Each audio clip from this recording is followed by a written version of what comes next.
Olá, sextos anos, beijo no coração. Talvez alguns estejam me vendo pela primeira vez agora, outros acredito que já me conheçam. Eu sou a professora Renata Marvila, sou a professora de história de vocês.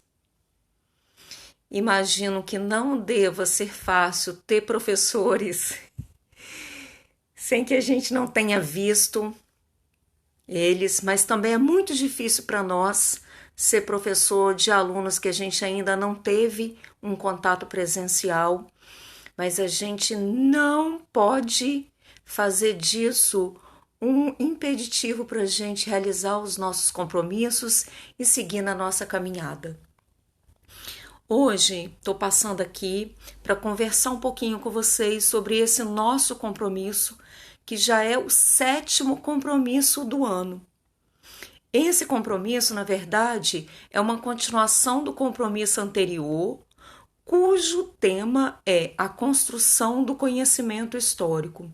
Aproveito para pedir vocês novamente para uma questão de organização do nosso caderno, sempre coloque a semana e o conteúdo para o caderno ficar bem organizadinho.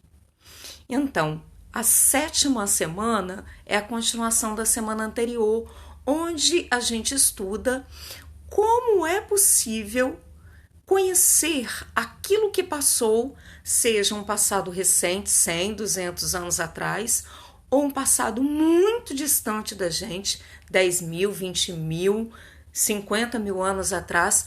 Como é possível saber o que ocorreu no passado se a gente não estava no passado? Esse é o papel do historiador, desvendar esses mistérios. É por isso que a gente pode dizer que o historiador é uma espécie de detetive. Ele vai em busca dessas pistas deixadas pelo homem, que nós chamamos de fontes históricas, que podem ser classificadas em fontes históricas escritas, por exemplo, uma carta, uma certidão de nascimento, um livro, e fontes históricas não escritas, um quadro, uma escultura e um depoimento, que a gente chama de história oral. Então, quando o pesquisador vai em busca de conhecer esse passado, tudo que ele encontra enquanto fontes históricas, ele vai utilizar para desvendar esse mistério. Então, essa atividade é sobre como ocorre a construção do conhecimento histórico. Você deverá fazê-la observando principalmente as imagens e, a partir daí, assinalar a alternativa correta. Lembra que questões de múltipla escolha, na maioria das vezes, a gente assinala uma única opção. Então, essa primeira questão é uma questão que compara o trabalho do historiador a de um detetive. Você vai analisar a imagem, analisar a frase e assinalar a alternativa. Em seguida, na segunda questão, é uma questão onde classifica o tipo de fontes históricas em fontes históricas escritas e não escritas. Mas o importante é a gente entender que todas as fontes elas servem e ajudam o historiador a realizar a sua pesquisa. Então, vocês vão analisar este quadro de informações para responder também, lembrando que vocês vão assinalar uma única questão.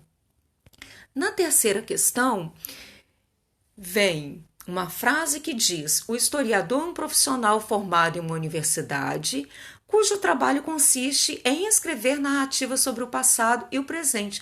Mas como ele faz isso? Como que ele faz isso? Ele ouviu dizer que Dom Pedro passou por aqui, viveu aqui. E aí? Ele pode acreditar simplesmente naquilo que disseram sobre Dom Pedro, ou Pedro Álvares Cabral, ou Dom Pedro II? Ele pode acreditar no que dizem para que apenas isso seja aquilo que vai permitir que ele diga o que ocorreu no passado? Não. O historiador ele só pode dizer sobre algo que aconteceu depois das pesquisas realizadas a partir das fontes encontradas. Então, é dessa maneira que o historiador realiza o seu trabalho de desvendar o nosso passado. Em seguida, a questão número 4 tem uma imagem, né, que são registros de identidade. E aí eu pergunto para vocês, se eu quero conhecer a história de alguém, este documento, que no caso seria uma fonte histórica escrita, serviria? E aí vocês vão assinalar uma única questão. A questão que segue, a quinta questão, aparecem duas fontes históricas. Vocês vão analisar se ela é escrita ou não escrita e a outra também. E aí vocês vão marcar a alternativa que mostra, respectivamente, se são fontes históricas escritas ou não. Já a sexta questão, vocês precisam fazer a leitura muito atenciosa desse texto. Presta muita atenção nessa imagem também, que essa imagem é interessantíssima e lindíssima. A imagem, na verdade, ela resume o texto, ela mostra ao centro um griot, que era pessoas que viviam na África, vivem ainda, os griots ainda existem, e são pessoas que contam histórias. E ao contar essas histórias, permitem que essas gerações que estão ouvindo conheçam o passado. E essas histórias contadas, elas ficam na memória. E elas servem para a gente saber como foi o passado. Portanto, essas histórias contadas, elas também correspondem a fontes históricas. Então, leia um texto com bastante atenção para responder a questão. E, por fim, a gente tem uma outra questão muito importante.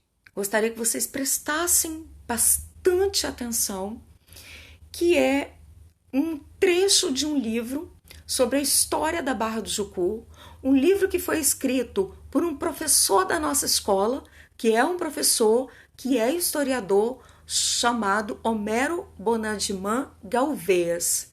Aí está a capa do livro dele, um livro muito importante, porque é um dos únicos que existe sobre a história no nosso bairro. E nesse trecho ele vem mostrando a passagem de um príncipe aqui na Barra do Jucu. Caramba, um príncipe passou por aqui?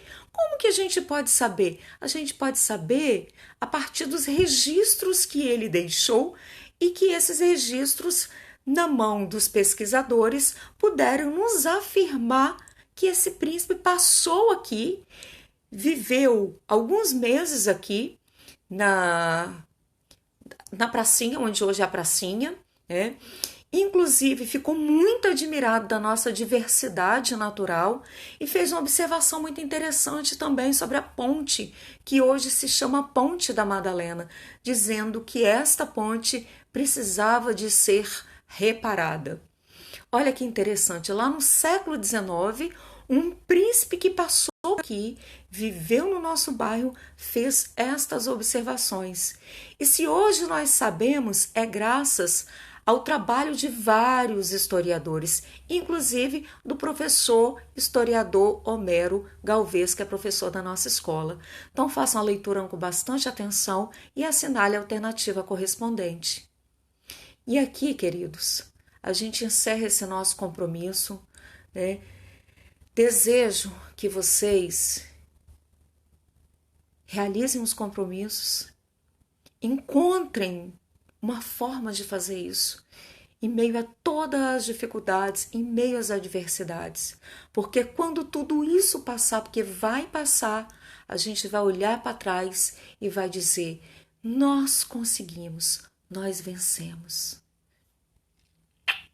Beijo no coração. Fiquem bem, se cuidem.